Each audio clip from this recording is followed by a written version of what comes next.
Hello, hello, hello. Hello. Hello. We're back with another episode, season 5. Woo-hoo. Make some noise.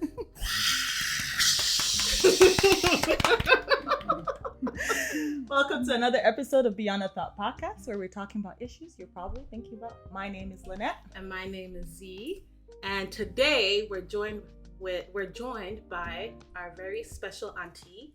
In our culture, we give auntie to people. No, even though she's actually like an older sister to us, Yes. but out of respect, because in our culture, our elders, we call them auntie or uncle. Yeah. Thank you so much. We're joined by our auntie Gaelle, who's here to talk about part 2 of, what was our episode again? The realities of marriage. So, background, we did our episode. First of all, Auntie Gaelle, thank you so much for listening to our episode. Yes. She's always such a supporter. Like, she said as much, I'm like, I love this episode. This is great. This is great. I'm like, I would so love to have you. And even before, like, I reached out to you, we had talked. And we're like, it'd be so great to have Auntie Gaelle on our podcast. Because, like, you have so many interesting nuggets.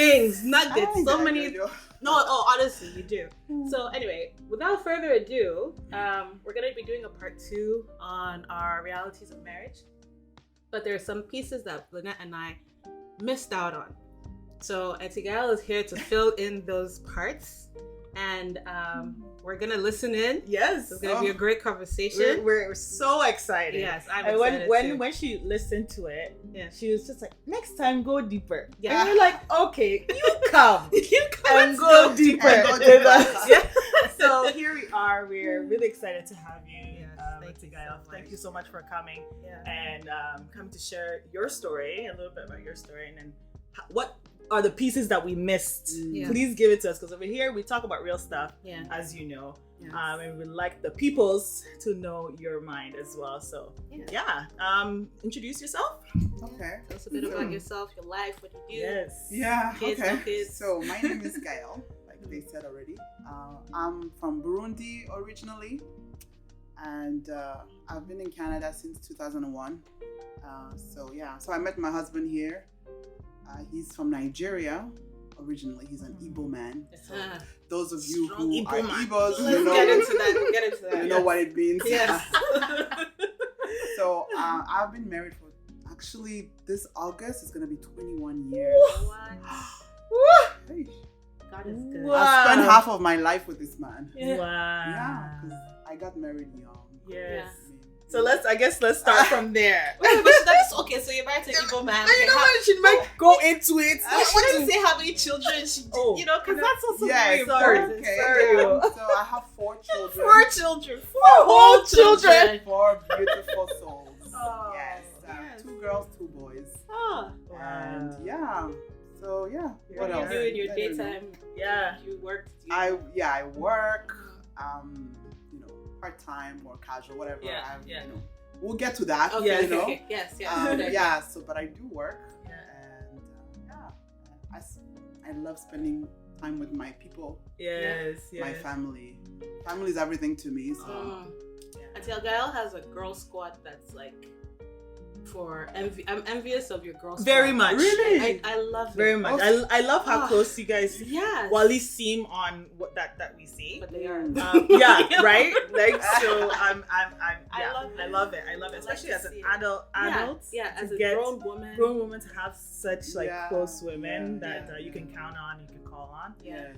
It's admirable for sure. And I think Thank that also you. speaks to your character though, because I feel like every time, this is how much you know that I follow your life. I feel like How though? no Where? keep stalking at Gaelle. Oh, WhatsApp, You know. Instagram. And I happen to follow most of your friends. So Yeah. like, I feel like you're a testament to that, because every time they're celebrating something, they're always talking about how Gaelle, genuine, kind, always there for you. The So posts, for sure. yeah, so I just wanted to give you your flowers for that. That's really admirable. Thank you Yes. so much. I love that. Thank you. I love it. I love your heart. Yeah. For people. Thank you. Yeah, Thank you. That's why when I see you with your girls, it just reminds me of, because Yes, I was there I was once. I there. was like, because she's so like hands-on. I was Yeah. like, wow, this is like, Oh, they're gonna man. be like awesome people, thank awesome you. little human beings Yeah. when they grow up. Yeah. Love So it. it's wonderful. Yeah, So I guess we'll start from sorry. Let's start from marriage, because I know. I mean, we used to go to church together. So, and Pastor used to always say, "Oh, this is one of the first marriages that I blessed at church." Oh, I didn't right. know that. This is a long time ago. When. So way back when. Yeah. So you got married 2003. 2003. This married in Canada. Yo. Yeah. So let's start from there. You got married young. I was young. Yes. I was 19 and a half. So I got married that August, and then I turned 20 in December of that year. Wow. So I was 19 and a half. What made you get married so early? Love wanting things. No, I won't even call it love. To be What was honest, like I was a weird person that time. In what way? I was like, so growing up, like I come from a very solid family. Like Right.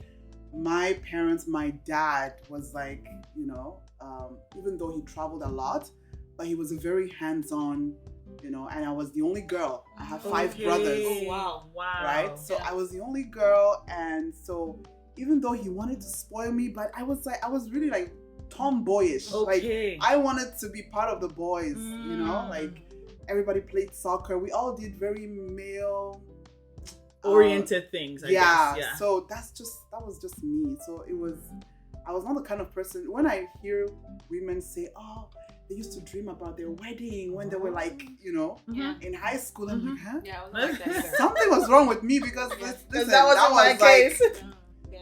That was not my case at all. I even hated wearing skirts, dresses. My mom used to beat me. Like my mom, on the other hand, was a very like cultural, traditional woman who felt like, okay, women, as a woman, this is your role. As a man, this is your role. And that's how she was raising me, right? So at that time, I had just become rebellious. You know when you turn 18? Yeah. And you rebel. Yeah. So that was me. I was right in that time. And then, my parents sent me here to go to school. So that was why I was in Canada. Yeah. And I really had a hard time. I just couldn't figure Canada out. Right. I was like, the adjustment was hard. It was hard. So actually, Were you coming straight from Burundi here? No. Or? I left Burundi when I was almost 12. Oh, wow. Yeah, so you're coming from... I was coming from the Netherlands. Okay. So actually, I was coming from the States because we spent a year in the States. So I finished my high school in the States, and then, my parents were like, "Oh, you go to Canada." I had never even heard. Like, I knew there was a Canada, but I had no idea. Yes. So it was very hard, but we were raised in a very, very traditional home, like African home, where you do as you're told, like you don't question your parents, kind of thing. So. Yeah, so I found myself here and I had rebelled. I was rebellious. And then it was my first freedom, like my first time being alone. Yeah. I was like, and I come to Canada, the land of, milk and honey. I was like, wow, this world exists. So, I wasn't born again. Yes.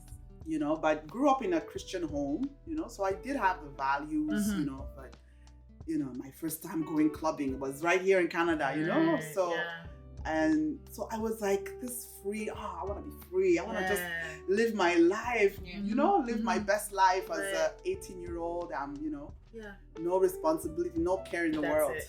So that was what I was focused on. So when my husband came along, it was even funny the way we met. It was so fun, like it's just crazy.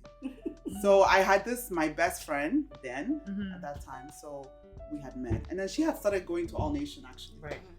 And then she's like, in the afternoon we always hanged out. We lived in downtown. So she's like, oh, I joined this church and I'm part of the choir. I'm like, huh? I was like, are you that bored? Like, what's going on with you? Choir? Yeah. What's choir? Yeah. So she's like, she convinced me. She's like, oh, just go with me. We have choir practice. They used to meet somewhere in downtown in Pastor Harriet's office. Oh, okay. On Nepean and I don't know. Anyways, Nepean downtown. So she convinced me to go with her.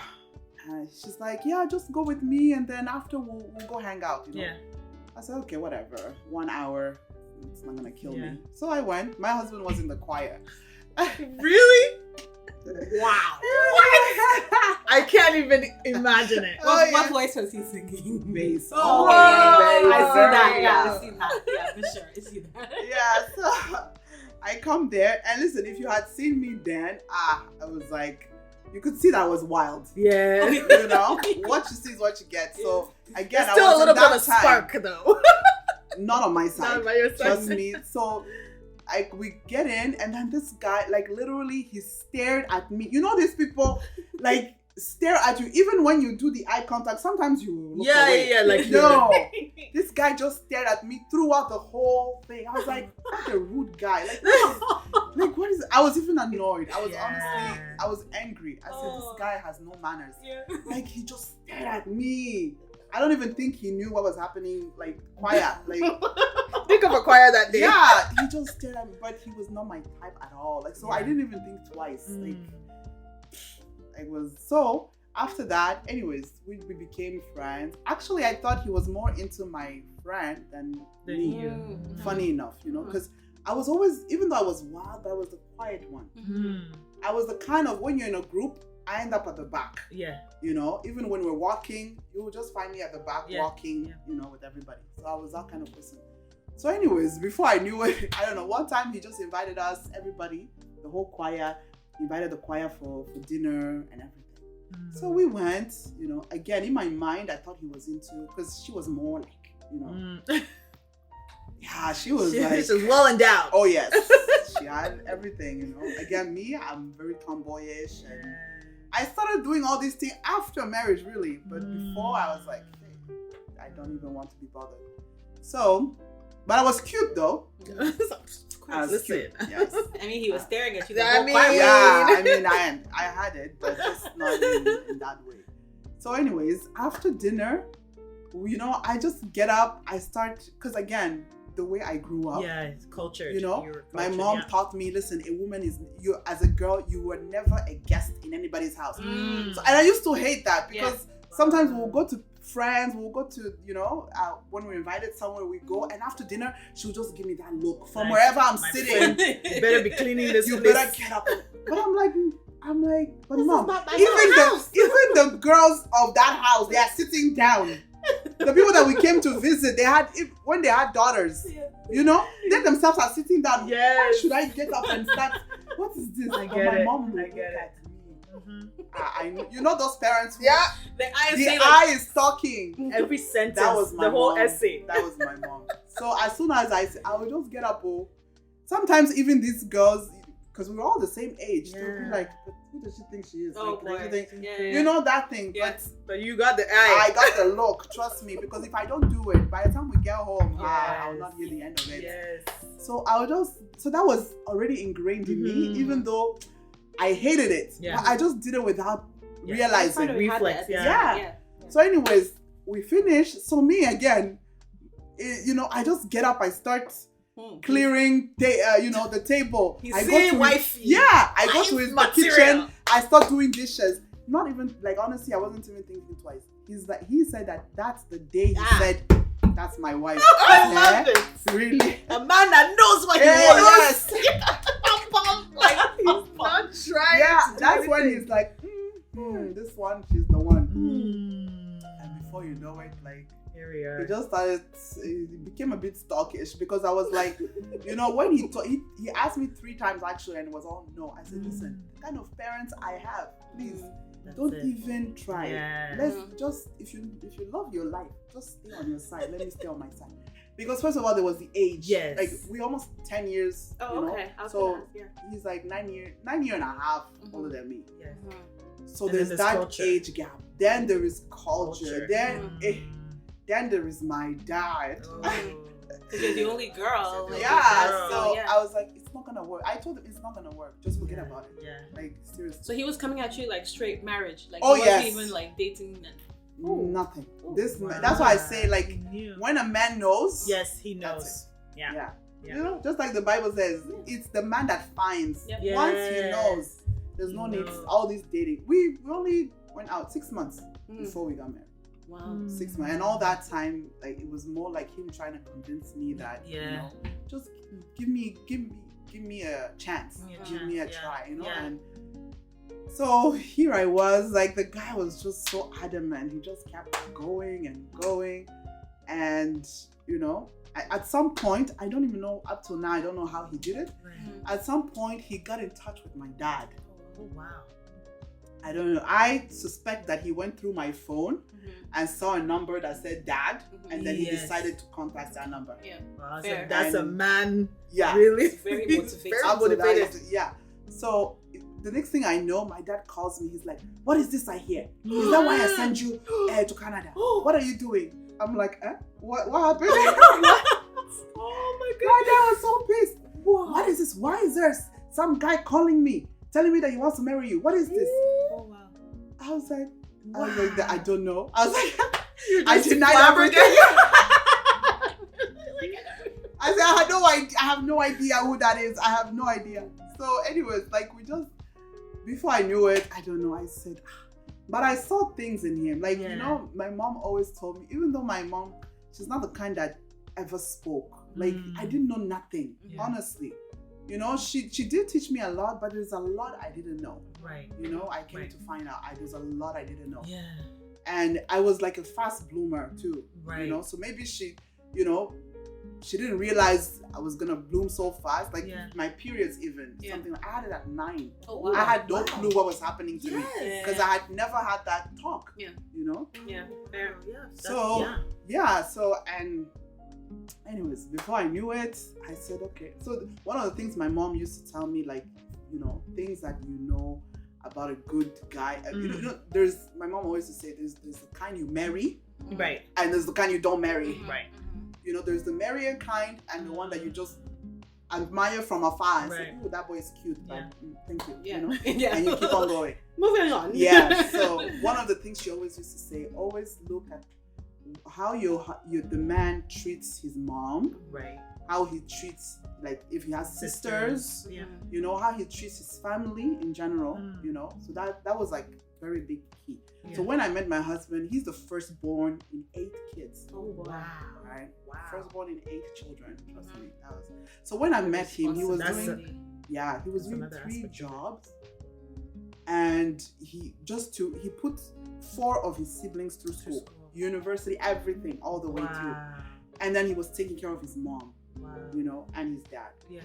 So I really admire that. Like, you know, so that just, you know, I don't know. I think it's just the Holy Spirit who just, even though I don't think I had the Holy Spirit because I didn't. But still, I was not. I feel like God still talks. Like, he speaks even, and know that gut feeling or yes, that, So intuition. really, when I said yes, it wasn't because of love. It was I would be lying if I said it was because love. of like admiration. It was just because I knew that no matter what, I would never go hungry with this man. Right. Because he's the kind of man who was willing to do anything that was legal to, you know, he's not the kind that would be like, oh, I have a master's degree. Why would I go and clean toilets? No.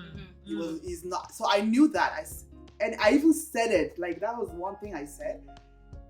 If anything, I know that I would never starve in my house with this kind of man. That was one thing I was sure of. That was it. And I saw the values that he had. He had very strong family values because I see how he interacted with his family, you know, like they would talk every day. They had like this, you know, so I really admired it. It reminded me of my family because we had a very tight, we did everything together. We traveled together with, you know, it wasn't easy, but my dad was very like, you know, so anyways, so that's one thing that I was like, I know for sure I'm gonna be good. Love will come.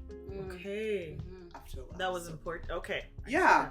And so, but then I was very childish too. I mean, you were 19. Yeah. And I had no clue what marriage meant. Right. To be honest. You were 19. So then I think my question for you then would be, do you, in hindsight, do you think that there was you had any kind of preparation to go into marriage? No. Or did you just, like, you learned as you went? Yeah, we did marriage counseling. Right. I think, was it by Pastor Veronica. Oh, wow. But trust me, marriage counseling is that was like the surface. Like, marriage counseling, I have my opinions about marriage counseling personally. Like, to me, it didn't prepare me for nothing. Yeah. I personally think that this is just an aside. I personally think that marriage counseling should be a bit of a panel.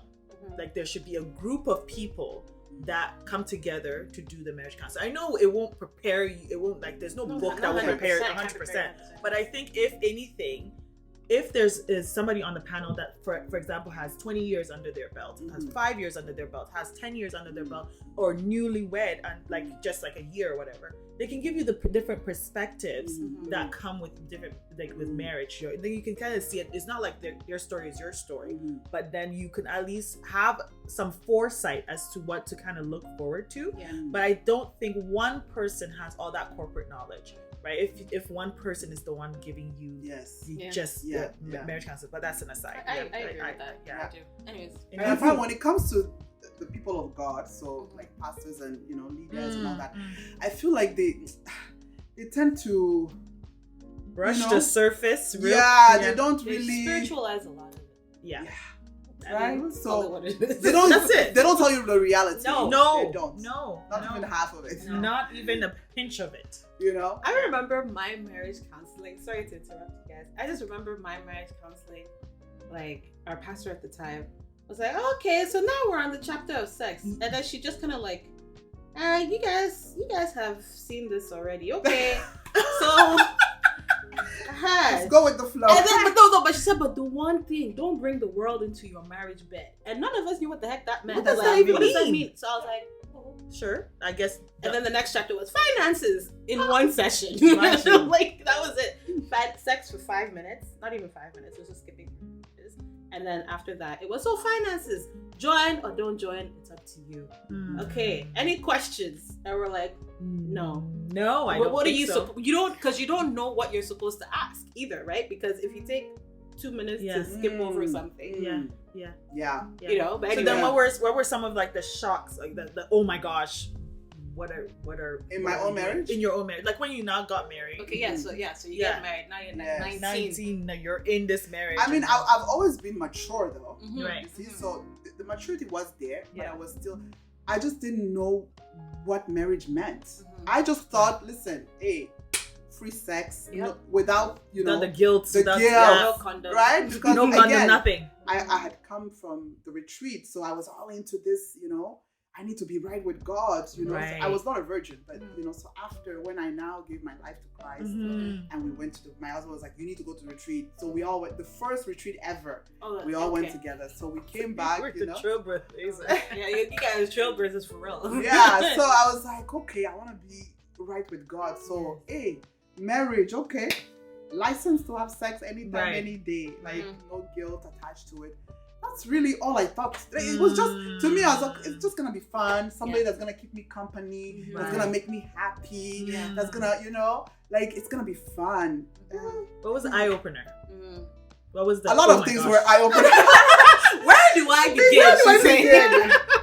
My expectations were up there, and I just realized, no, this is not. First of all, the way he pursued me.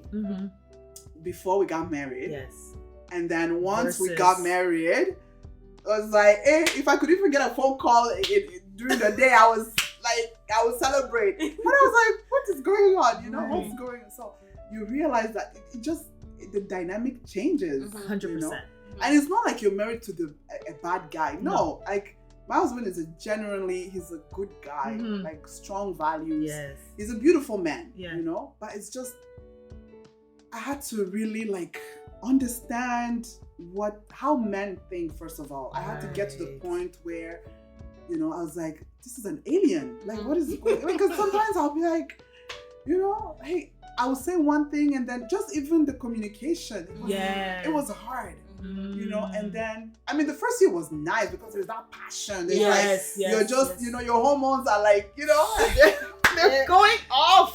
You just want to serve you want to do everything for jump the person. Bones all the time. Oh, yeah. The first year was sweet. But then work comes in, and then all the things start coming through. Character. Just start seeing things that you were not, personalities, culture. You now start realizing, hey, this person didn't grow up the same way I did.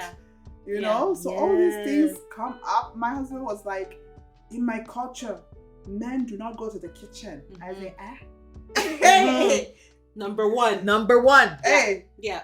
If not just they don't go to the kitchen, but even if you have cooked as a woman, they cannot open the pot to see. I say, lie. This culture must change. I say, you're going to stop. Listen. Hey, it was a struggle because, like I said, my husband, very cultural man. Yeah. You know, believes that, okay, he's the kind of person who believes that, listen, the man provides and wifey does everything else. Like the house, the children, So at first I was okay with it, I think. Because that's what I saw in my home. Yes. My mom was a stay-at-home mom. She never worked in her life. And, you know, my dad always worked, always provided. Right. You know, he was that's another thing they always told me, don't marry a stingy man. Marry a generous man. So I knew that. So, you know, so I think I was okay with it at first, you know. So it was just the two of us at first. I was fine. I would cook, I would clean. I wasn't working as much. He was doing most of the work. I was just at home, really, you know. But then the first baby comes. It's always the babies. Yeah, even just that throws a wrench. That throws a big wrench into it. The pregnancy. Yeah. And that's one of the things I realized I made a mistake from the get-go because I was doing everything. You know, never do that. A friend of mine actually. Because you're setting precedent. You know, you're doing you're cooking, you're cleaning the house. I mean, the house was much smaller then too. It was just an apartment, 2-bedroom apartment, just the two of us. I mean, I was like, how hard can it be? Yeah. You're cooking, you're cleaning, you're doing the laundry, you're basically everything. Right. Yeah. And then you're also the one planning dates. Like my husband, oh my God, even up till now, we still fight about these things. You know, so I just decided I'm gonna be the planner. Right. Because, you know, instead of frustrating myself. Yes. So anyway, so the first, even my pregnancies have always been hard. Right. Very hard. Like from 4 months, I can't even go to work anymore. Oh wow. You know, so I usually go on sick leave. Yeah. Then after sick leave, my sick leave goes right into my leave. So basically, I leave work at 4 months pregnant, right? And then imagine that's a long time away from work. Yeah. You know? So the pregnancies were difficult. So already, I just started resenting him. I think. Because I'm like, I'm going through so much. Like my body is going through so much. I'm like, you should be more hands-on, doing something. Yeah, but then I'm not talking. The mistake I did is like, I just feel like this should be common sense. Like, why are you not thinking of this? Like, why are you not thinking of coming to rub my feet? Why are you not thinking that, you know, you still expect me to be cooking? Why are you not thinking like, you know, she's like, let me step in. I shouldn't have to tell you. So you weren't communicating. You were feeling that, thinking it, but you weren't communicating. Yes, I was not communicating because to me, I felt like he should know this. Yeah. You know, he should think about this himself. He's a grown man. Like, you know. Yeah. And then he was like, you need to tell me if you want me to do something. But then he was also very resisting because again, this is a man that the culture was a really big problem. Like we had to sit down and I was like, please, we need to make our own culture. Yes. In this house. Yes. Let's create a culture that will work for us. You know? And how did that go? It took a couple of years to get to where we are now. You know, so like a lot of people they look at people that have been married for like 20 something years, 40 years, and they think it's all been, you know, rosy. But no, there's been many times where I just packed my bags and was like, I'm done with this. Going to my father's house. I'm like, did I come to suffer? Like, what is this? So then in hindsight, I'm only asking these questions mainly because like for anybody who's watching who's maybe single or you know, dating or whatever, what are the questions that you may, or what are kind of like the investigation or questions that you would have asked before you got married, like now in hindsight, because you not get into the marriage and then you realize, oh, like all of these things are like starting to come to the surface, but you could have done more investigating about him, asked him more questions, seen aside from maybe the values that he had, what was he like as a person? See, the thing is not necessarily about, because I knew he had good values, right? Strong values. Yeah. I knew he was a good man. Yeah. He was, he had the fear of God in him. Mm-hmm. That's the Those most are important the thing. important things. Yeah. Because I always say that people who are not Christians, I don't know how they do it. Yeah. I don't know how they do marriage. Yeah. Because even with Christ, as the center, it's hard. It's hard. So when you don't have that, so there is, that fear of God that the man has in him. There's a lot of things he would not do or say. Right? So it's not like he didn't have. I think more so like, what are the practical things, right? Because when it's those, the values are there and they're good, and having Christ is good, and having God is good. But then again, his values from home and his culture are playing into your marriage, so much so that the practicality of the things, like picking up after you, or like you're sick and him helping or pitching in, that part, right? Because I feel like that is also very important, right? If you're sick and you can't do it, right? If you're doing if it's a reality for you to have to go off of work for 4 months, the thought is that somebody can also help and adjust to what has just happened. So I guess the value for me, what I'm hearing from you is the values and all of that is good, but I'm also asking, like, what about the practical stuff for people that are listening that may think, oh my goodness, like, yes, I can see the values in people and I can see the tradition and all of that, and that's great, but if I'm paralyzed, for example, what is this person gonna do? That's an interesting question. Like, I guess you're asking, like, what kind of questions do you ask to get an understanding of how practical day-to-day life will look like as a person. I hear that. However, sometimes, when you're in the dating phase, we all put our best foot forward. Yeah, right? That's very true. So, like, even when you're I'll give you a perfect example. Pico and I don't like to cook. I don't. Yeah. But when we were dating, ask me how I was cooking for this man. Because I'm like, I need love to set him. the stage. I need him to know that I can cook. So I will cook, and he cooks well. Like, he loves to cook. So that's the thing that he does now. But when we were dating, I was just always cooking. When we got married, I was like, oh, what are we eating? Cereal? Do you want cereal? Like, and I'm so sorry, babe, but you already know that I changed. Anyway, I didn't necessarily change. I just got comfortable because I'm like, I don't need to perform. But that's the thing, that you get comfortable. The general you gets comfortable, but the other person also gets comfortable. But then Kweku saw that and was like, oh, this is a woman that will cook, and she will cook and will be fed. So that was the opposite. I never cooked when I was dating my husband. He was even wondering, does she know how to cook?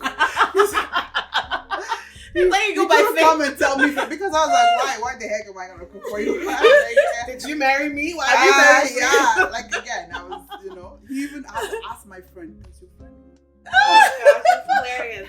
But I hear what you're saying. Like, so to answer your question, I feel like there's certain questions that you can ask, but at the same time, because you're dating and you're in la la. So I guess maybe not even questions. What I'm asking, what kind of conversations do you have with each other to say, hey, this is how I am, or this is what my expectations are within marriage, because if you not, because it will throw you off your feet if you now you expected something, now you're in the marriage and you're like, this is not what I want. What is that? This is like from 0 to 100 on a different spectrum. Like, I think you and I can say we didn't have those conversations. So did you? But I don't even think it didn't even cross your mind. Like, you don't even, there are certain things, unless you're going through them, you would have never thought about it before. Thought to ask. Right? Yeah. That's why I always say there's no such thing as being ready for marriage. No, 100%. Because you're gonna face things that you never thought you can never could conceptualize. ever, so those discussions would not come up. And and also it's not you're not living with the person. No. Even if you're living with the person, there's this thing. Once you get married, I don't know, maybe it's I don't know, but it's not like we even had that much of a difference in culture. Right. We pretty much had the same because that's how I grew up too. I saw my mom. But the truth is, we're in a different country. Yeah. Right. I feel like women can easily adapt. Women can easily change. Yeah. But men, it's much harder. It's much harder. But I think again, this is maybe you should answer your question. No. So, I think what I'm saying is we both know, especially in Canada, we both know that we are in a different country. Right. So if the man is coming to you, even during the phase, the dating phase, and is saying, "This is my culture. This is how I think things should be done. This is how I grew up." You grew up in Nigeria. This here is Canada. So even just that conversation of your expectation of you having what or being met of what was back home shouldn't translate in that way here in Canada. Right? So just having that reality check that, hey, like maybe in if you married me in Africa, I probably wouldn't work, or I probably would just stay home or whatever. So that have house helps. So that expectation is fine over there. But here in Canada, the possibility is that you are working and I am working too.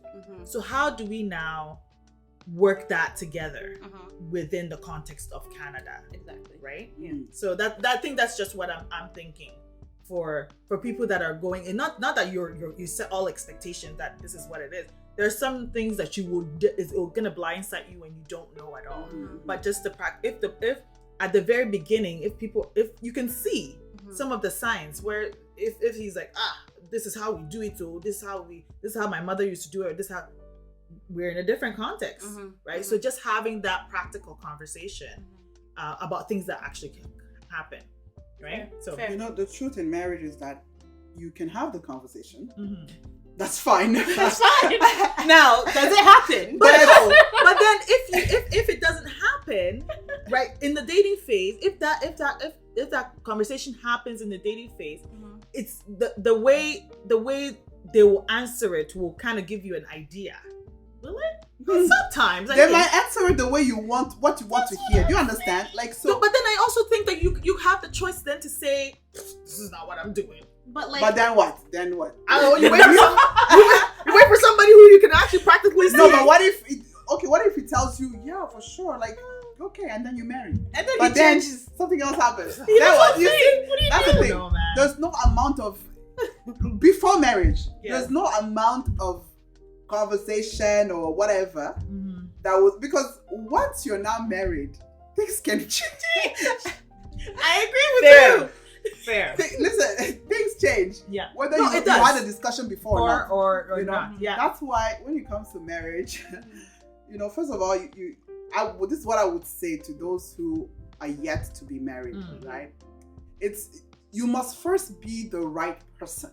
You must first make sure that you've worked on you, or you've allowed God to work on you. Because if you have any selfishness in you, don't even think of marriage. If you are not ready to sacrifice, if you are not ready to die to self, really, that's not marriage.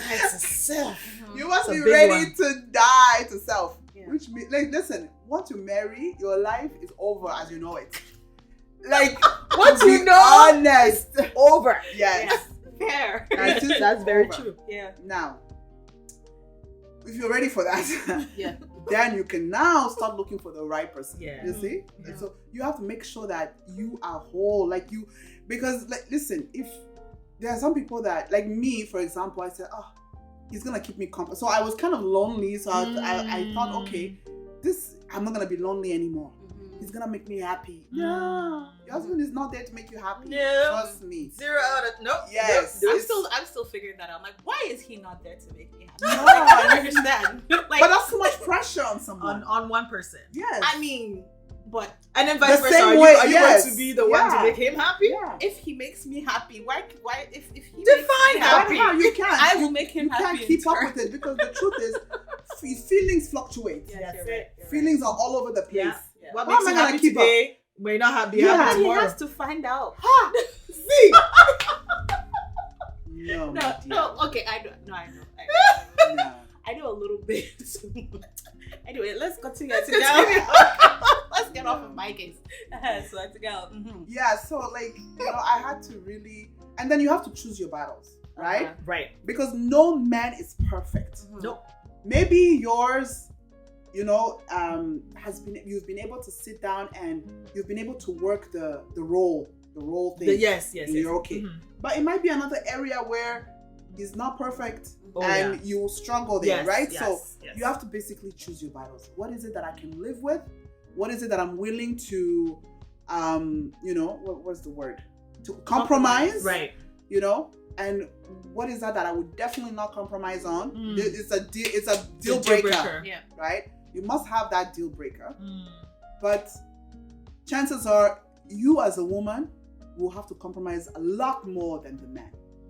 Right? Yeah. That's what I found. Yeah. I found that I had to, every time I was the one compromising. I had to compromise my career. I had to compromise my,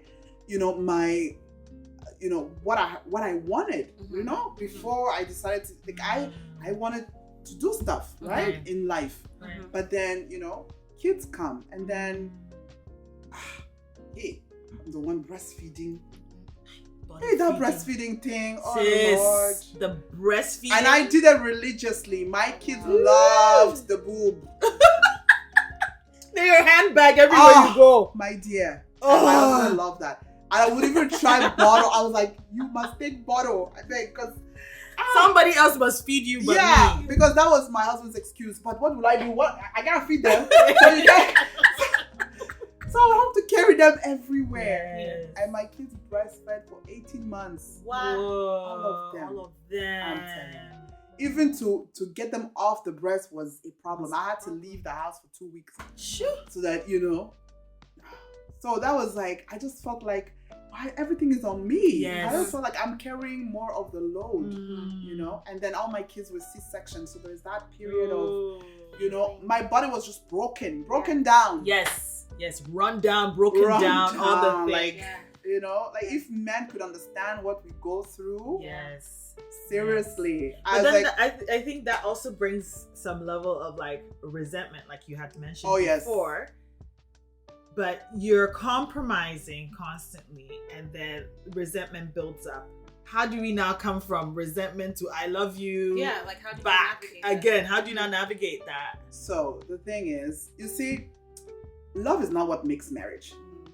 So True. once, to me, and it didn't just come overnight. Like I said, many times, like the first year was good, but then the second to the fifth year was rough. Like every little thing, I made mistakes, really. Every little thing, I would either pick up the phone, call my parents. He did this. Oh, he did that. And then my parents, I realized that's not good because they will never forget. They will always remember, even though we make up. Yes. So I learned that I had to stop doing that. So, or what was the other thing? It skipped my mind. Sorry. So at one point you were packing your bags and you're trying to... Yeah, so every little thing, like I would just listen. I was ready to leave anytime. The bag was there, packed all the time, ready. I'll just pick up. And I was like, in fact, we're in Canada. You know how much freedom, how much right they give women. I was like, this is not Africa. Yeah, let's be real here. And you see, that's where it also comes to having a man who's really grounded. Yes. Yeah. Having a man who has the maturity, who's ready to be a husband. Right. And I think that I was really fortunate when it came to that, because my husband was so patient and, everything, he would talk to me, he's like, you can't do that. Every time we have a fight, you can't pick up your bags and go. Like, we're in this for life. Yeah. That's when I started understanding, so this is what marriage is for life. It's for life, Whether you like it or not, we still have to make it work. So gradually, and also, I was fortunate enough because the thing with All Nation that, like I said, church sometimes does not do people good though. Honestly, they don't. Speak on it, sis. I was one of the people, like at that time, we would go to church, like we've been fighting, we're not talking. Like I was so good with silent treatment. I guess that was the childishness in me. So I would give him the silent treatment. This man suffered at the beginning, I'm telling you. because I didn't even care. Right. Like, I didn't even care. Yeah. I can go back to my father's house. Yes. He's ready for me. Yes. You know? Yes. So I would go to church at that time, especially there was a lot of Congolese people in church. And I don't know if it's part of culture. They would dress the same. That's the first time I saw this thing. Husband and wife will be wearing the same clothes, like material. Yeah. Right. Yeah. You know, they'll be wearing the same and they'll be walking hand in hand. And I saw all these couples. I'm so like, pretentious. So me, it really affected me because I was like, this is not what I'm living at home. What am I doing wrong? I would come to church and I'll see all these perfect couples dressed the same, walking hand in hand. You know Congolese people. They know. Congolese women. They don't know how to put a show. They know how to put a show. I'm telling you. Yeah. At that time, I didn't know until I found out what all these women were going through in their houses. Yep. I said, Lord, my own is better. Thank you, Lord, for my own. Jesus. But you see, speaking to that, like there's power in being able to share. You know, exactly. That's what I'm saying. These women, they were not sharing. I was like, I would go to women's one time I went to, like, me, I'm the kind, like, I've always been like straightforward, real. Like I tell you what I'm going through. I don't care. So I'm not gonna hide it so I can suffer in silence. I don't know how to, you know. So even to sit next to my husband, I couldn't in church. We're not talking. Yeah. Yes. So if I'm not sitting with you at home, why am I gonna sit with you at church? Yes. What's the point? You understand? Yeah. So, and then I went to a women's conference one time, and I don't know, like I spoke. Do you know one of the pastors? I'm not gonna say names, but one of the pastors after came and was like, "Oh my God." She's like, "Thank you so much for your honesty. Your honesty." She's like, I could feel it. She's like, I've gone through so much over the years. Like you could see that this woman was broke, and they were pastors. Listen, I'm like, but why don't you talk? There's so much power in community, you know? And like, it's not like going around and telling your business to every single Tom, Dick, and Harry. No. But when you have a group of people who you can say, listen, this is what I'm going through, then it doesn't make you feel alone. Yes, yeah. It doesn't make you feel like I'm the only trust one me, going I through. needed that at that time in my marriage.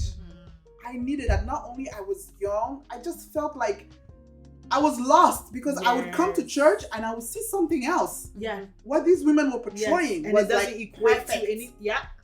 But that's not what I'm going through. Like, what is going on? Yes. Did I marry the devil? I mean, like, what is... You start asking yourself, I married the wrong person. I started asking questions. And I think there's a particular woman, you know, that saw, maybe, I don't know, maybe it was the Holy Spirit, I don't know, it was just God, who pulled me aside.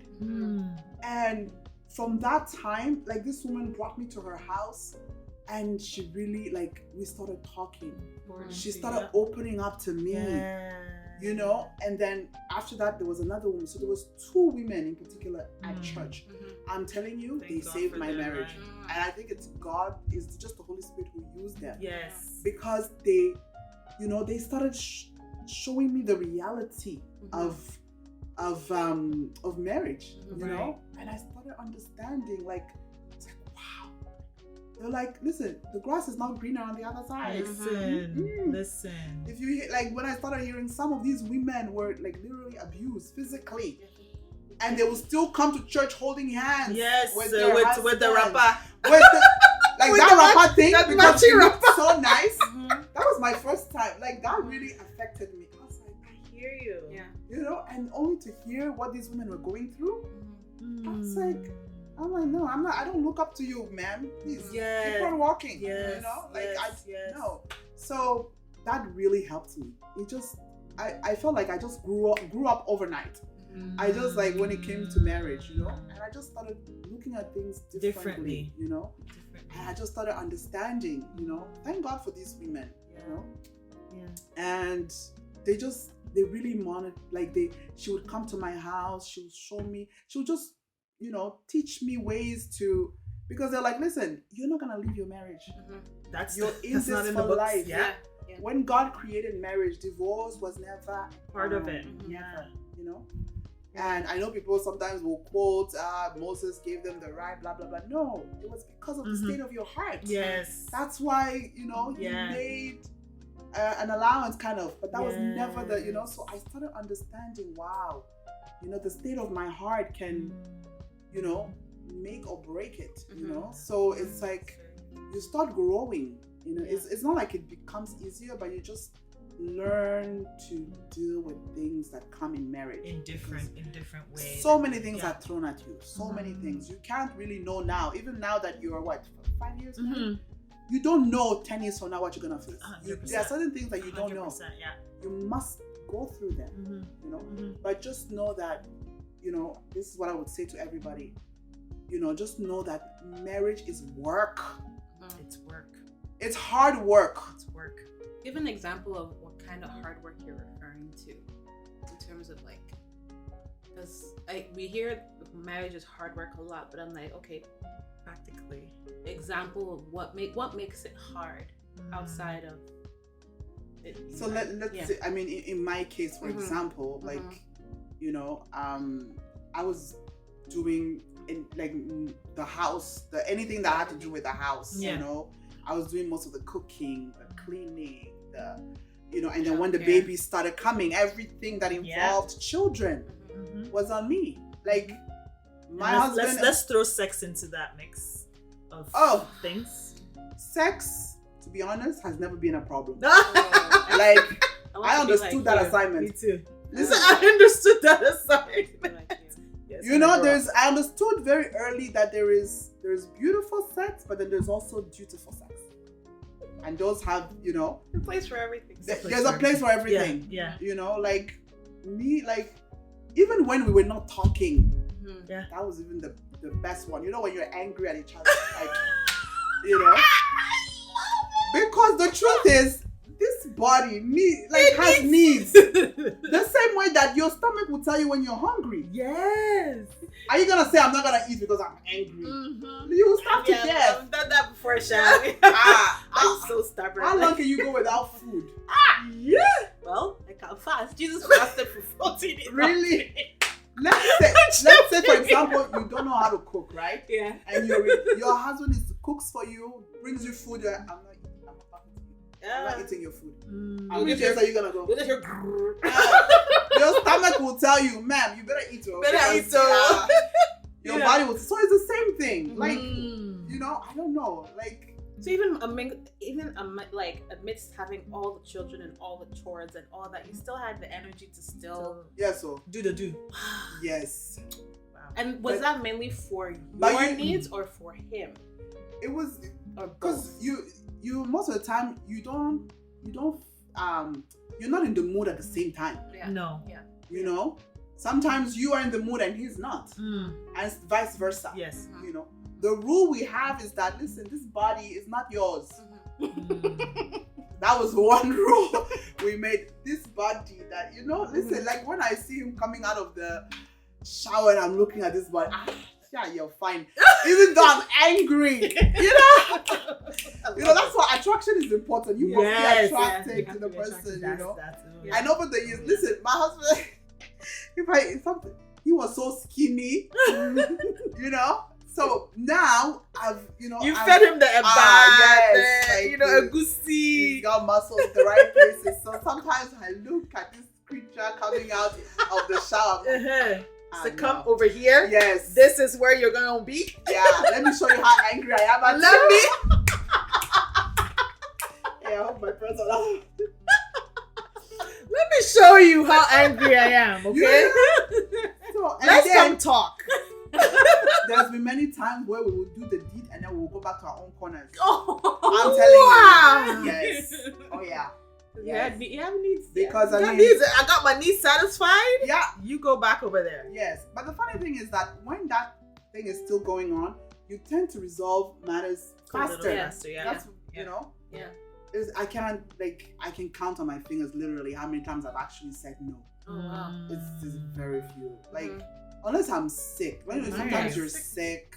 You just had a C-section. Yeah, you just had a C-section and it's that 2 months at least period that listen, you can't gotta do other things. But or fasting. Even with fasting, I've had to break my fast because, the husband needed it.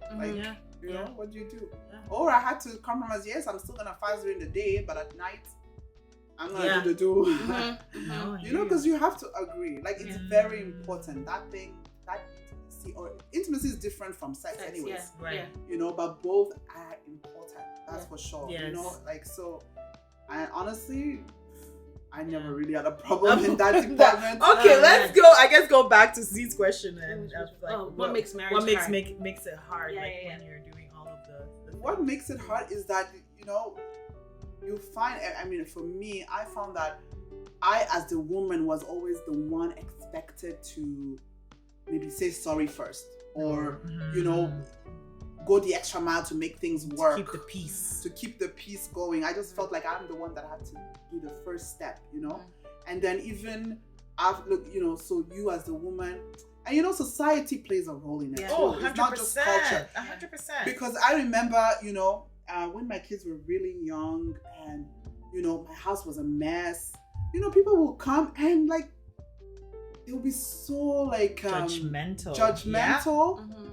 And they would never mention my husband. Like, I mean, we are two adults living in this house. Why are you putting it all on me? You know, society is like that. So if the house is a mess, they look at the woman. But you're the woman. You're supposed to clean the house. You're supposed to do that. You're supposed to do that. I just felt like there was so much pressure on, you know, being a woman. You know, so that's where it says that it's hard. And then, like, having to I just felt the woman had to compromise a lot more. You know, look at, a man's life doesn't change. No. It really doesn't. Like, but you as the woman, first of all, when you get pregnant, your life is disrupted. Completely. Right? So for the men, life goes on. They keep working, they don't, Yeah.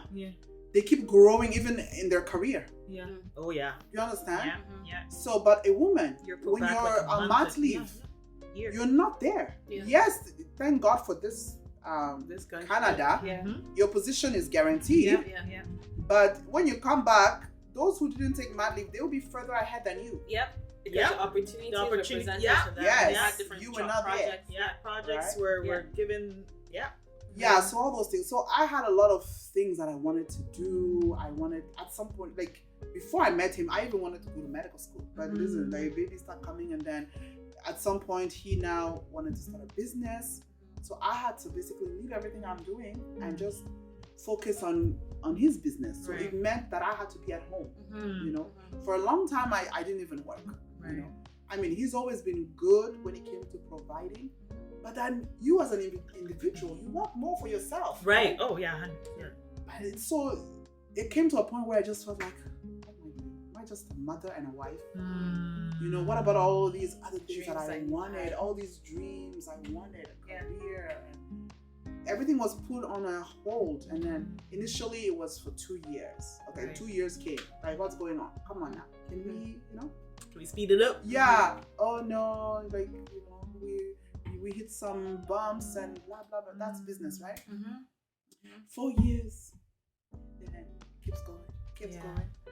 And you just start resenting the person, like, okay, when is my turn coming? You know? And then we had decided that, okay, you know, I would stay home. Because he was traveling a lot at that point, and I couldn't even keep a job. Like, seriously, like, no serious person would keep you. would keep me. At this point, how many kids did you have at this point in your marriage? When all this was going on? I think it was 2 when it started. Okay. Yeah, it was 2. And then I had a miscarriage in between before I had Chibuike. Okay, sorry. It took a while to get Chibuike, actually. I had even given up. There's a 6 years difference between Chichi and Chibuike. So, yeah. I really wanted it. No, he actually wanted to stop at 2. Yeah, you were telling me this the other day. After we had the second one, he's like, I'm done. Like, we, you know. And then for a long time I thought we were done, but then I started having these dreams. You know, when Chichi was almost 2, like almost every night I was dreaming breastfeeding a boy. I was like, this is, you know. I was like, no, we're not done. There's a boy coming. I know it. I can't stop, even though pregnancies, every pregnancy was hard for me. Yeah. It was not easy. I was, when they say like morning sickness, it's not morning sickness. It was a whole day. It was sickness. all day All day. for 9 months. Nice. To the point I didn't even know, I couldn't even remember how it felt to be normal when I was pregnant. Yes, because I was so yes. sick. So, but it was so, and then he was like, why would you want to go through that again? I was like, listen, I'm dreaming of a boy every night. I know God, there's a boy coming. I need to try. Yes. So Chibuike is actually the only child I actively tried. Yeah. When you're like, okay, it's this time of the month, you gotta go. It was like a job. Yeah. He's the only child I really tried, and it wasn't coming. Nothing was happening, to the point I just gave up. At some point, I was like, I'm tired. It's not happening, whatever. We'll just keep. So when I found that, I can even remember that day when I went to the doctor's office, and then he's like, you're pregnant. I thought he was joking. I'm like, please stop. I was like, no. What? And I just felt like the presence of God was in that room. Wow. I was in tears. I cried. I was like, this cannot be happening. That's how Chibuike came. And then Annie was not even, I don't know what happened. Actually, when I found out I was pregnant of Annie, my husband was so upset. He did not talk to me for 2 weeks. He won't even touch me. I was like, but you're already pregnant. Yeah. Do you think another one will go in? Are you scared that there will be twins? What's going on? He's gonna go water it. He's like, well, I don't know what your plans are, woman. He was so upset. He's like, I don't know what your plans are. I'm not touching you. I'm like, the pregnancy is already in, my friend. Here. So just, Yeah, so it was not planned out. But then after I made sure that's it. To go tight. Wrap it up. Wrap it up. Yeah. Just make sure. Actually, after Chibuike, the plan was that we were gonna do it, right? We had already we had discussed everything. So that day, because I'm always induced and then I'm planned C-section. Yeah. So that day, the surgeon came in, my gynecologist came in, and the obstetrician. Yeah. She came in. She's like, "So, are we doing it?" And then literally, I hesitated for 2 seconds. And then he was like, He's like, I'm not doing it. There you go. Because the fact that you hesitated. And my husband was like, what? He's calling me back. He's like, no. He's like, no, I'm not doing it. He's like, I saw the hesitation, and that's it. That's it. Fair. That's my rule. I'm not doing it. Yeah. Fair. So here you are, fourth. Another one fourth came one. And then trust me, that day I was like, I kept reminding him, make sure you don't forget it. Don't forget to do the thing before you. So he knew that she's for sure, yeah. So, but it's all been beautiful. But I've been really when it comes to anything kids, it's me. Mm-hmm. Anything kids. My husband would not even know, but the first few months, he was actually the one giving them baths. Yeah. Right? Because I was always afraid when they were very little. Yeah. I couldn't, I was like, and then I had a C-section. Yes, so at least he was there. He did that. But then after, it was like, hey, even to change diaper, we would fight sometimes. Hey, what is Or if I wanted to go for an errand, he would be like, so have I become a babysitter? I'm like, babysitter? Sir, are you serious? These are your children. Babysitting your children? How do you even use that word? Like how? Yeah.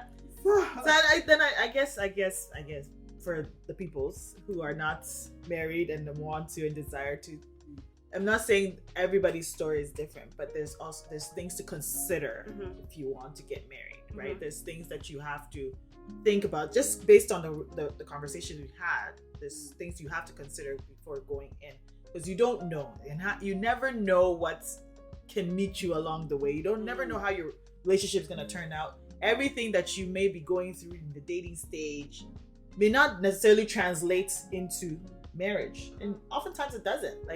Most of it does not translate. Like you're saying, you never know. Like I'm 5 years in, you don't know what 10 years will bring. You don't know what 15 years, 20 years will bring. So then I think for people who are listening, who are getting into marriage or desire to get into marriage, there are things that you need to consider thinking that you want to get married. It's things that you need to consider that either compromise or adjustments need to happen when you are in marriage, right? So that's real. If that's not real, I don't know what else is. Yeah.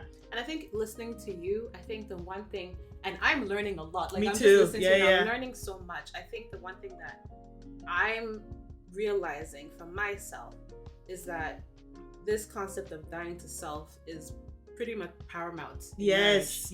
Like being selfless is above everything else. Like that's the most important thing, because I think I went into my marriage thinking that my husband was going, and we were joking about it earlier because I was like, oh, why can't he make me happy? Like I really do think that, because I used to think that like, oh, we're getting married to make each other happy. So when he's not making me happy, he's not fulfilling his end of the bargain. And therefore, I don't need to make him happy, you know? But like, now I'm thinking about it, I'm like, regardless of how he treats me, because we're in this for the long run, I have my responsibility to not be selfish and still care for him.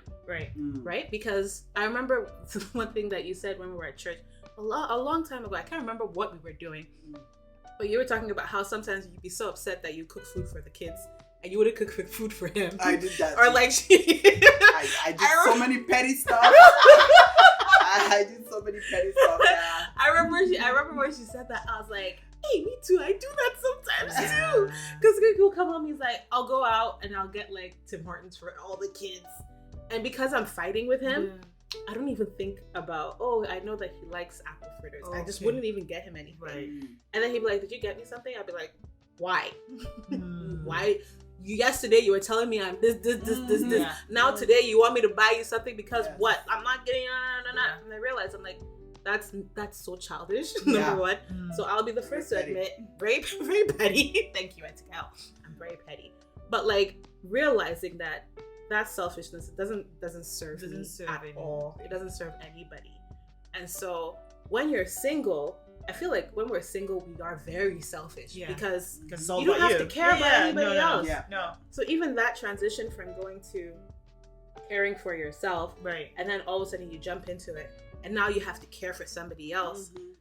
We don't talk about that enough. You know what I mean?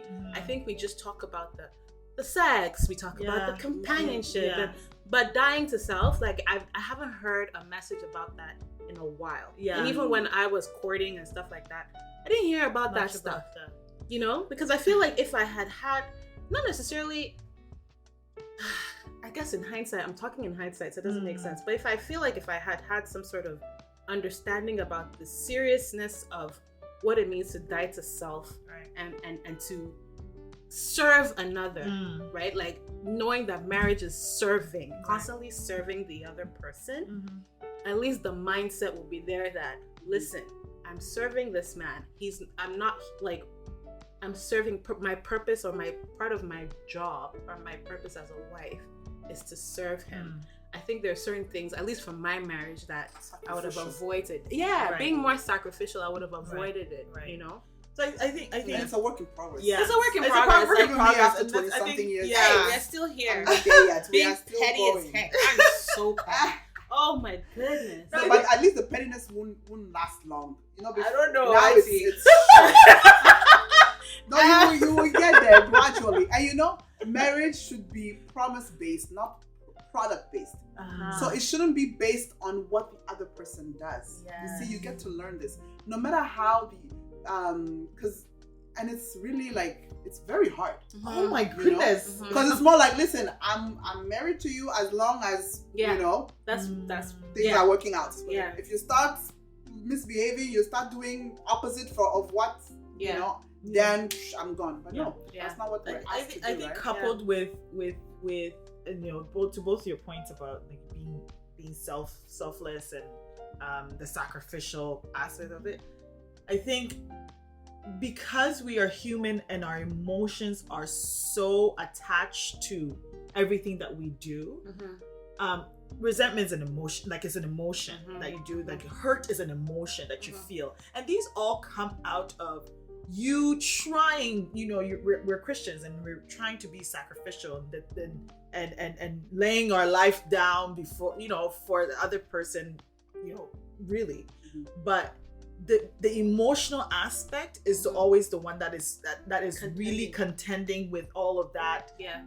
selflessness, right? So I think coupled with the selflessness and knowing that we have to be selfless is prayer. Really. Oh yeah. Let God really take care of that emotional part because as a human, my first instinct is that emotion. I am feeling hurt by the fact that you did this, or the lack of you doing this, and this.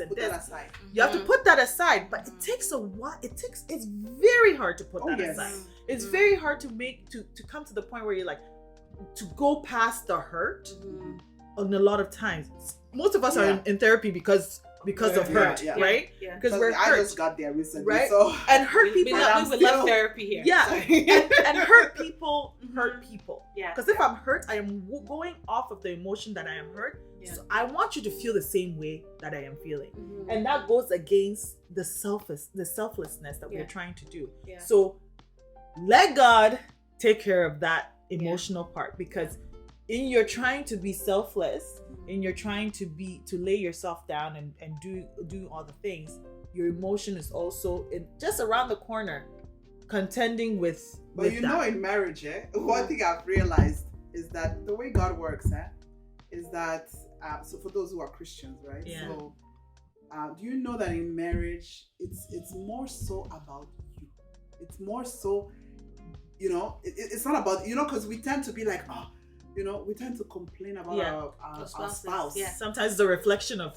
But you. God is trying to do a work in you. Forget the other person. Absolutely. Allow God to work on you. I'm struggling in that area. But it's normal. Struggling. It's normal. If you were not struggling, then you wouldn't be human. Do you understand? You're not there yet, but you at least you just have that in mind. When you are equipped, you do better. I guess. So now it's just to have the knowledge, the understanding that, listen, God is trying to work on me. That's why God will give you the total opposite of you. Oh gosh. This thing that I hear people say, we're compatible?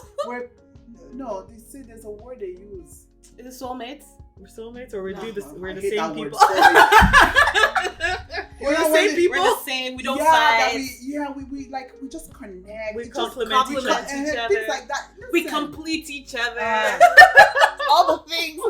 God will make sure He gives you the opposite of who you are, because He's trying to work something on the inside of you. It's hard, God. Because listen, that's why marriage is not for everybody. Listen, even the Bible says it. See how I'm squeezing my eyes? If you can hold yourself, but I'm not saying struggling. Don't marry and go and be sleeping around. No. When you decide not to marry, it means you've decided to keep yourself for God alone. That means, for us Christians, anyways, for us Christians, right? If you're not Christian, this part about sex before marriage does not apply to you. However, we do encourage you to still abstain from sex before marriage. If you're not Christian, I don't know. Side effects may include AIDS, HIV, syphilis. In the Bible, that said, listen, when you marry, trouble is coming. Trouble will come. It will come. Yeah. It will come. Because do you know, there's the Bible when it says, when the whole thing with the serpent, what did God tell Eve, right? He said that your desire will be for your husband. Do you know what that means? Your desire will be to rule your husband, but he's the head. Yes. Do you understand? Yes. So there's that friction. It started from Adam and Eve. This thing that we are going through today. When it comes to that is not just me. So you guys also feel like that too, where you feel like I just need to tell you. Sis. But the truth is also, because men are slower than women. I'm not saying it in a bad way, but the truth is, you realize that the way that we are created, we can multitask, we can juggle things at once. Yeah. Do you know a man can only do one thing at a time? Yeah. You expect them to do more, but it's not possible. It doesn't work. And to do it 6 months later, that's when they're doing the thing that you told them last. There was even a study that I read about that usually men, statistically, it takes them about 10 years in marriage to actually come to the place where you Level- are and you level reach up. that. Yeah, to level up in That's marriage. I'm 10 not years. there. Maybe I'm there now. Maybe things. You are better. starting to get Yeah, like yeah. you are. Yeah. See, there is hope. Better days are coming ahead. 5 years. Yeah, about 5 years. Lord God. So imagine. You understand? Yeah. So that's why it's important. Me, I started like reading books to really understand men, understand how God created them. There's a way. We are different. Yeah. We are so different. Take time to not only understand men in general, but to your also man. understand your husband. That's it. Because the truth is, what I do may not work for you. I can give you an advice, Yes. and you go and you try it in your house, and it work. backfires. Yes. So Yes. it will not work. Yeah. There is no Yeah. like, There's no it's good. template. Yeah. It's good to listen to us like this, to listen, experiences and here and there. Yeah. It might not work in your house. That's it. Right. Know your husband. Yes. Take Know time your to marriage. know him. Be invested in it. You know, Wow. because this thing is for life. If you have the mindset of there's no going out, this is thing for life. You're gonna make it work. Trust me. Yes. Yes. You know? Yes. Come rain, come shine. If you're gonna learn that it doesn't matter how you're feeling at that moment. Yeah. You know, like Think even of the future. forget your feelings. Many times you're gonna have to put your feelings aside, and don't forget to, as Christians, there's, you have to understand that the devil always does the opposite of what God wants. Absolutely. Right? We know that God is the one that created marriage. Guess what? The devil hates marriage. He hates this union of husband and wife. Yes. That's why you see now there's husband and husband, wife and wife, but we're not going to talk about it here, right? So, but you have to understand as Christians is that the devil hates when you are still in unity, in the institution of marriage and you are raising godly offsprings. Do you understand? Come and fight him. He hates it. Yeah. So you have to know that this is warfare. When you enter marriage, you are entering warfare.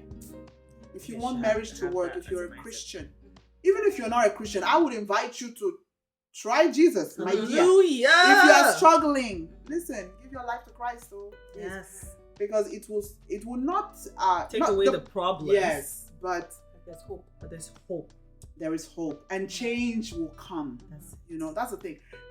Everybody is willing to change. Everybody has the ability to change. Yeah. But it takes time. It takes time. And the change might not even be what you think. And it's not you changing the person. Never go into marriage thinking you're gonna change your husband. Forget it. No way. You yourself, you don't have the power to change yourself. Why are you gonna change somebody? I know it's such a struggle, eh? Yes. They say it takes 21 days to create a habit. Yeah, I've been doing exercise for two days and then dropping off the wagon. No, but this is what I tell my friends. I have a lot of friends who are not married, and also those who are married, those who have divorced, those who are, but I tell them, like, I've been married the longest, so, but there's no judgment. There's nothing. There's no but I tell them as it is. Like, if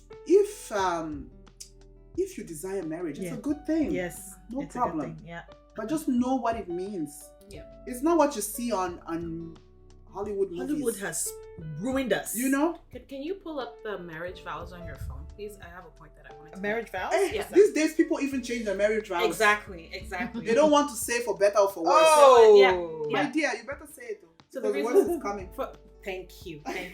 So the reason why I was thinking about that is because, in my marriage, when Quick and I got married, like shortly afterwards, he got sick. Thank you. Oh yeah, I don't know where it is. This is Wikipedia. I know Wikipedia. There's different versions of it. Most people make their own. But the real ones. There you go. For better, for worse. It's like for better, for better. Yeah. Some people say that. Actually, I have a friend of mine who did that. She refused to say those things, and look at now. Really? Barely 50. I think. Because sometimes they say, "You wife, do you promise to obey your husband?" And it's kind of like I should obey him based off of what? Like what he tells me to do. This is 90 days fiance. Oh wait, put a pin on submission, please. I took it out, please. I can't find the vow. But anyway, I remember for me, like shortly after we got married, my husband got sick, and I remember thinking how this wasn't the plan. You know what I mean? Because we were so young, and there was energy, and then boom, he's sick. and it lasted for a long time. And like, you know, like I had immigration problems too, so I wasn't really working, but there was everything in the house. I had to take care of everything in the house, and then also had as well at the same time. And then my brother-in-law was also living with me at the same time as well. So all these things were going on, and in the midst of that, I still had to be wife, you know, to my husband. So in addition to being nurse, being this, and I remember feeling resentment, right? Because I was like, not towards my husband, because it wasn't his fault, right? Like, it's not his fault that he got sick, but I just felt resentful towards everything that was going on. Everything and everyone that promised me that once marriage happens, somehow you'll be the happiest you've ever been. And that's why I keep harping on happiness, because I feel like the message that I got, especially at church at the time, was that if you get married, all your problems, it seems like you get married, all your problems will go away. I don't know if you remember that time, but it was during PR. I'm not allowed to say anything with PR. It was during that time, all the girls in my sort of cohort were dating, getting married, and all these things. And the mamas kept telling us, I guess the mamas or the aunties that were married, they were like, it's a beautiful thing. And then they also like kind of shamed me, like, why aren't you getting married? Look at your friends, they're getting married. So all I was thinking about was like, but you see, but then they made it seem like if you don't marry, then something's wrong with you. Something's wrong with you. And once you marry, everything will be fine. You'll finally. So much. They've done the damage. Has done so much damage. Honestly, they don't realize. So I get married, and the reason why I was looking for the marriage vows, because the vows literally say go into marriage sober-minded. So which means that all this hulala, halala, happy, put that aside, because this is serious business. And then it says for better, for worse, richer, for poorer, in sickness and in health. And then I remember thinking, we're always focusing on all the positive parts. Forget. But then when, somebody has lost a job, or someone, in my situation, someone is sick, you're not just going to up and go, you know? And I remember one of my friends was telling me that her neighbor, she got cancer, and her husband divorced because he couldn't hack being with. Yeah, it happened to my mom. That's a whole story for another day. Well, see? That also affected my marriage a lot. For sure. Because here was this man, my dad. I used to say, I want to marry a man like my husband. Like my dad. You know, so when it happened, it was a few years into my marriage. Shattered your whole image. So your mom got sick. And my dad was like, I need a younger woman. And I find that happens because that happened to one of my really good friends too. But in Nigeria, like, her mom got sick, and while she was sick, the dad had started seeing a younger woman. Right. Like, so it's not even like we're here being like, wow, but it happens. You know? So then when we're talking about this serious thing called marriage, where it's like, you can't do that, because you've promised to be with this person. You need to know the essence of it. To know that, like, this thing is serious business. So when it says, when the vows say enter into this thing sober-mindedly, like, I was reflecting on that, and I was thinking about all the couples that I've seen that are so excited, and as you should be excited, it's a beautiful thing. Are you sure? However, are you sure? Yeah. And then I was like, are you sure? Because it's like, you get it, and then like real life happens. Yeah. You know? Yeah. So I guess my question to you, Auntie Gaelle, is now when we realize that marriage is this hard, right? Because we don't sugarcoat anything. No. What's to motivate someone to marry? Like, why should I? Because sometimes after I have hearing a hard all time. of this, after hearing all of this, and also experiencing marriage for myself, I have a hard time being like, you should get married. Like, it's not as, which is why I'm always so upset at those aunties that used to try to tell me to get married, because I'm like, you people were living hard life, but then you're coming to portray something completely different to me. Right. So now, like, if I have like younger people around that are talking about marriage, I have a hard time even encouraging them to get married, because I'm like, this is easy. Work. It's hard, and you really have to count your costs about why you want to do it. And sometimes people are like, oh, you're a Debbie Downer, you're discouraging me, and I'm like, fine. But to your point, like, what would you be telling people? Like, why would you even encourage people to get married if it's this difficult? you see, like with everything that I've said, I still believe marriage is beautiful. It's beautiful because I've been married almost 21 years, and you know, it's I still love this man. You know, he still gives me butterflies sometimes. Aww. You know, we're not perfect, you know, but marriage is beautiful, right? And companionship too. Yeah, and I always say that. I mean, I don't know, people who are not Christians, I really don't know why they get married. Because there's not that fear of living in sin and they can do whatever, right? When you don't have, so I don't know, but I know that for us who are Christians, we know that there is a purpose to marriage, right? There is so much to marriage. But the person who created it had a plan for it, you know. And one of those is the godly offspring, right? So, and there's also the marriage will help you to be more like Christ. Right. If you allow it, it will really shape you. You know, it will shape you, or it will just break you and you end up in hell. Hear the spirits. Yes, marriage is meant to really make you more like Christ. Mold you, right. Look at how Christ gave his life for us. You know, and even now, you know, God still loves us, even though we're not perfect, we are unfaithful, we you know, sometimes we're like,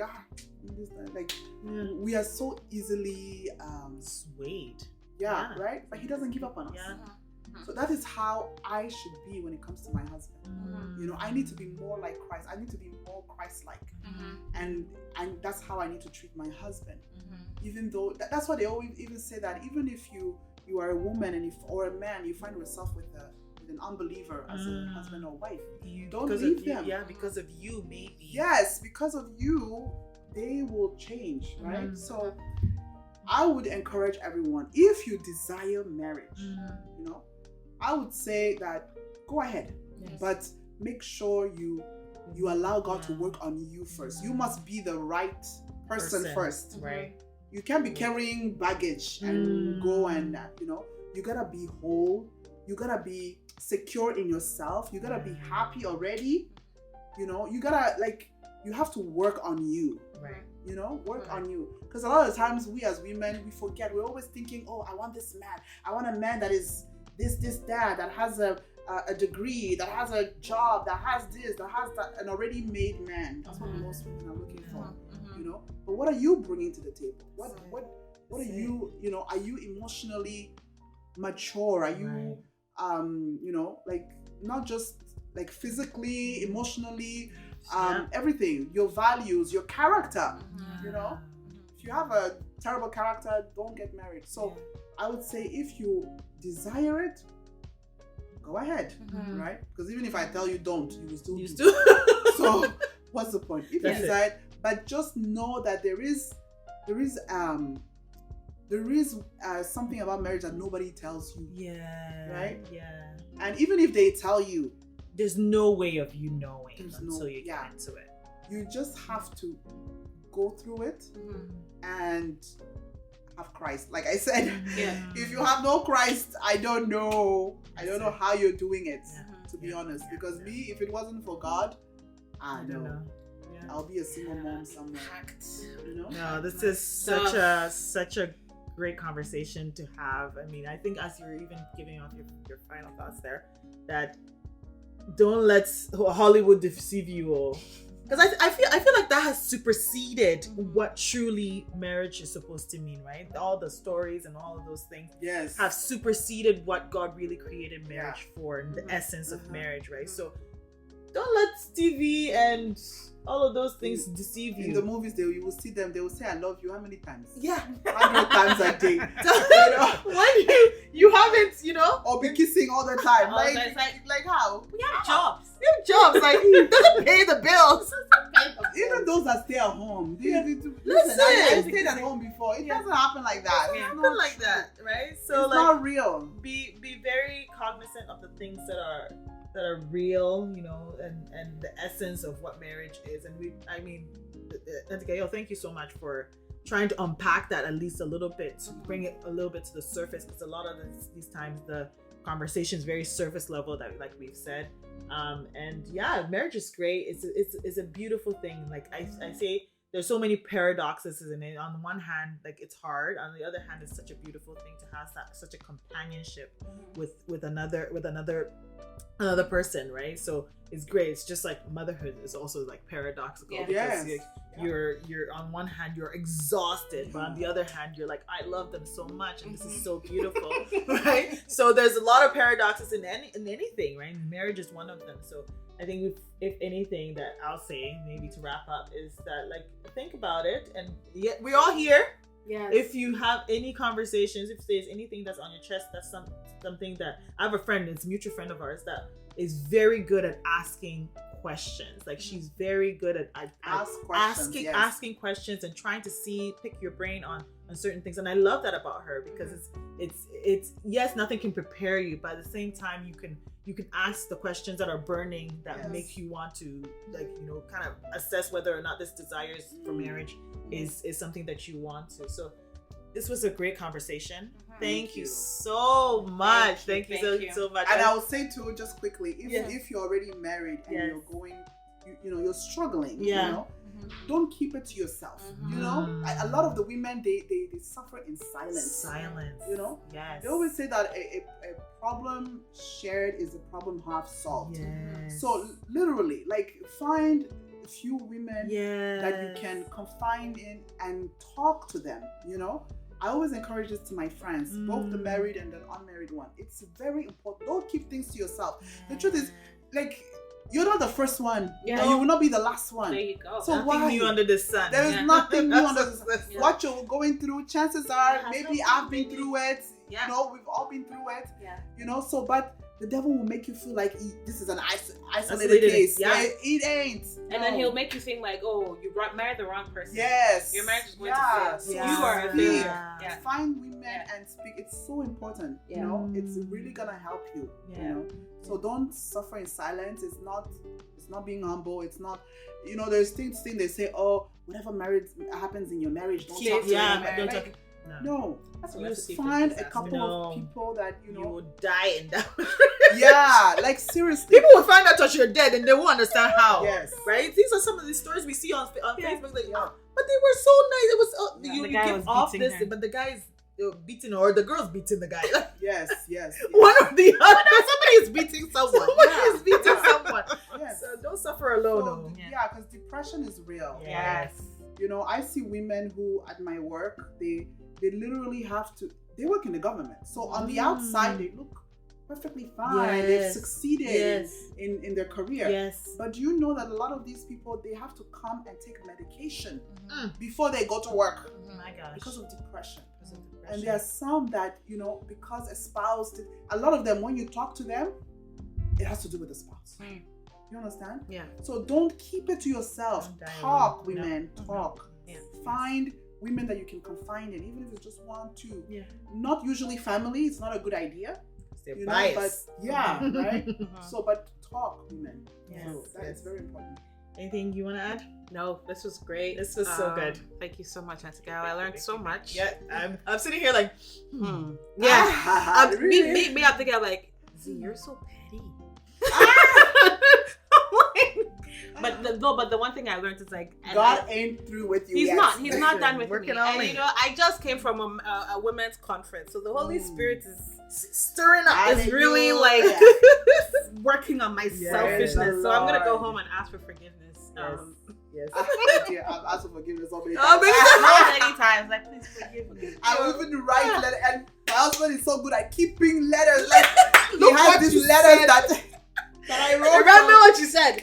See, you are still doing the same thing. I've been talking about scenes. But you know one thing my husband told me recently? He's like, the woman that God showed me when I saw you, I'm seeing the woman now. Wow. I was like, what? Wow. Yeah, so he didn't see the woman then. So when you were doing the pettiness, he's like, she's coming. Yes. She's coming. So he said, the woman that God showed me is the woman I'm seeing now after 20-something years. Imagine. So people, be patient. Got goosebumps. That's so good. Be patient. Let me go and ask my husband if he saw something. Because if I'm coming, because I need to know if I'm coming. Is she coming? It's the woman you saw scared. So I need to know for myself.